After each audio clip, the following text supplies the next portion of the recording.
Assalamualaikum warahmatullahi wabarakatuh. Hello everyone.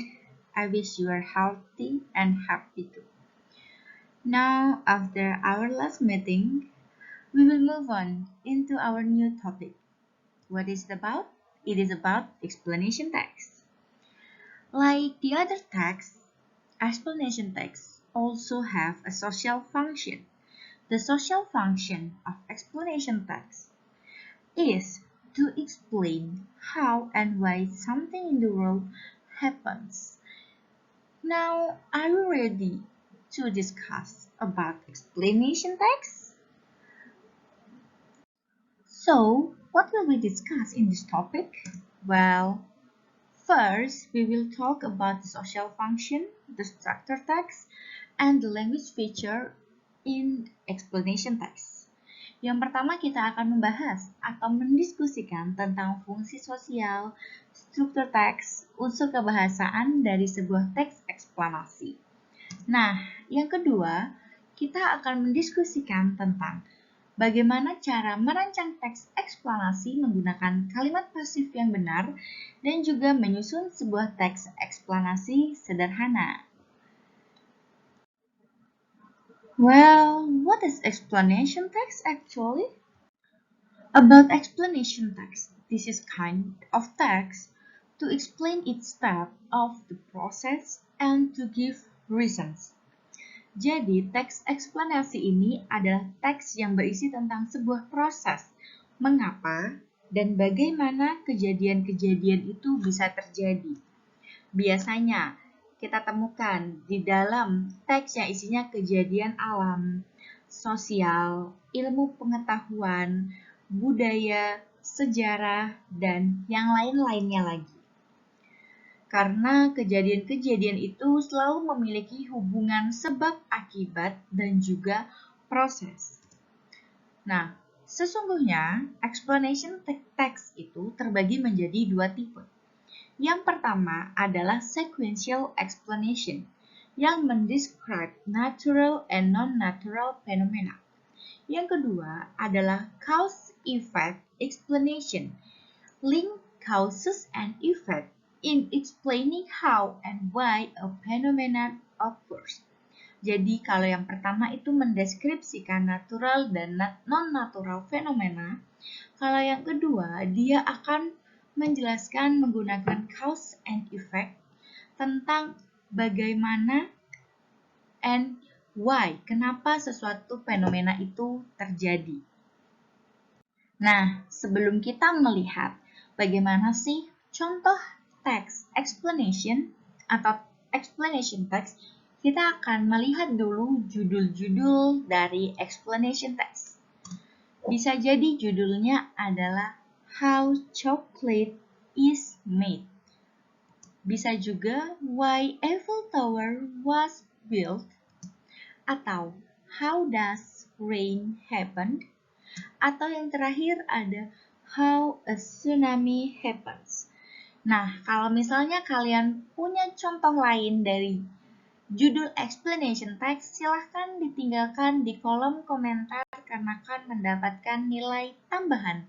Sertakan nama dan kelas, jangan lupa, oke? Nah, sebelum kita melihat contoh dari explanation text, kita akan membahas dulu tentang structure dari explanation text.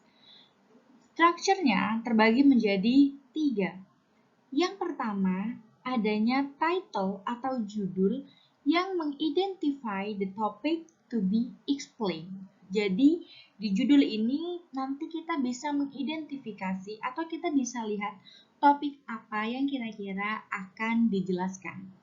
Yang kedua, adanya general statement yang isinya adalah identify the process to be explained. Jadi akan menjelaskan atau mengidentifikasi sebuah prosesnya. Yang ketiga, adanya sequence of explanation yang isinya nanti mendeskripsikan tentang how and why. Nah, itu adalah structure dari explanation text. Sekarang, mari kita lihat contoh explanation text. Nah, Di sini ada satu contoh dari explanation text yang judulnya How a Tsunami Happens. Di sini ada 3 warna yang berbeda. Yang pertama, How a Tsunami Happens, itu adalah title atau judulnya. Nah, yang kedua, yang berwarna oranye, itu dia menjelaskan tentang general statement atau opening statement. Jadi di sini kita bisa lihat kalau general statement ini membahas atau memberi sebuah informasi kepada kita tentang fenomena apa yang akan dijelaskan. Di sini dia membahas tentang tsunami, sesuai dengan judulnya yang mengatakan How a Tsunami Happens. Nah, bagian selanjutnya itu adalah Sequences of Explanation, di mana isinya menjelaskan tentang how and why tsunami happens. Sampai sini, video ini bisa kalian pause sementara jika ingin membaca atau mengidentifikasi lebih lanjut tentang contoh explanation text.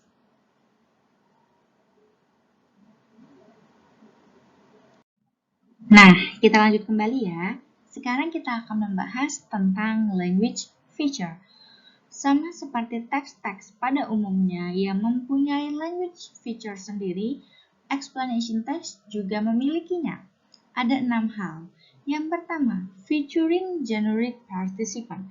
Contohnya ada sun, rain, clouds. Kemudian yang kedua, using chronological connection atau linking words.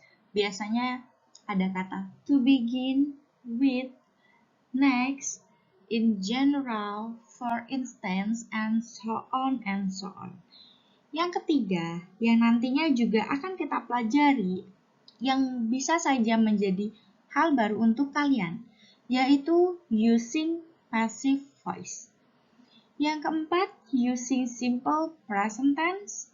Yang kelima, use technical terms and language that relevant to the subject. Yang keenam, yaitu give a detailed description to create a rich meaning. Nah, jadi ada 6 language feature dari explanation text. Tentang language feature ini akan kita bahas dan kita diskusikan di pertemuan minggu depan melalui Google Meet. Nah, sampai sini hari ini kalian sudah belajar banyak hal permulaan tentang explanation text. Untuk menutup pertemuan kita kali ini, akan kita tutup dengan tugas. Oke? Nah, untuk menutup pertemuan minggu ini, kita akan melakukan review tes. Silahkan dibuka di LKS-nya halaman 44. Di situ, di bagian review tes, ada sebuah teks yang belum memiliki judul. Tugas kalian adalah memberikan judul yang sesuai untuk teks tersebut. Jika sudah, kemudian silahkan diidentifikasi structure teksnya. Selanjutnya, silahkan menjawab 5 pertanyaan yang telah tersedia di LKS kalian. Kalau sudah, jangan lupa di-submit di Google Classroom-nya. Waktunya 5 hari dari sekarang. Nah, kalau sudah mengerti dengan tugasnya, silahkan setelah video ini berakhir, segera dikerjakan di buku tulis kalian masing-masing dan di-submit di Google Classroom-nya. I think that's all for today. See you on Google Meet next week.